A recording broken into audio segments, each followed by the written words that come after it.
E7 Equations of Local and Circles Question 6b 喺呢條題目當中 ，P y coordinate of P 係-2，而 AP 等於 PP， 咁所以我哋可以首先設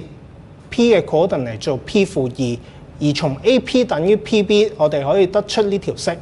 最尾可以得出 P 等於-2，咁就可以知道 P 嘅 coordinate 係-2啦。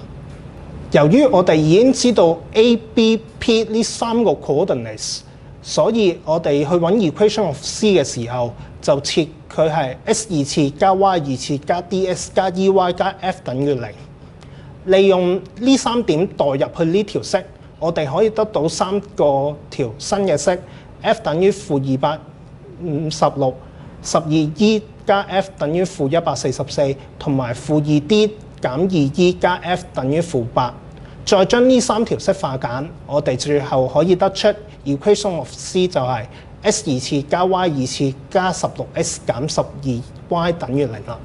第二部分，我哋知道個 tangent 嘅 slope 係3/4，但我哋冇 y-intercept， 所以我哋第一步首先設呢個 equation of tangent 做 y 等於3/4S 加 k， 而由於呢條 tangent 同圓形只會相交於一點，所以我哋將 y 等於3/4S 加 k 代翻入去圓形嘅 equation 之後，得出嘅25S 二次加 24K 加 112S 加16乘 K 二次減 12K 等於0當中，呢條式嘅 discriminant 係會等於0嘅。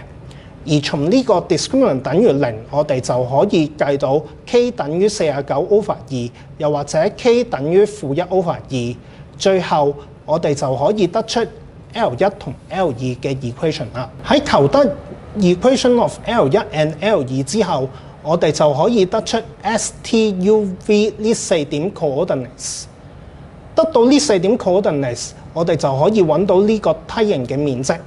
但係留意呢個梯形 ，SU 係喺 x-axis 上面 ，TV 係喺 y-axis 上面，所以我哋可以將個梯形分割為兩個三角形 ，TSU 同埋 SUV。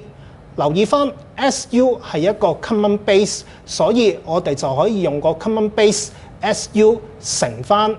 總高度 TV 除翻2，一次過計個梯形面積啦。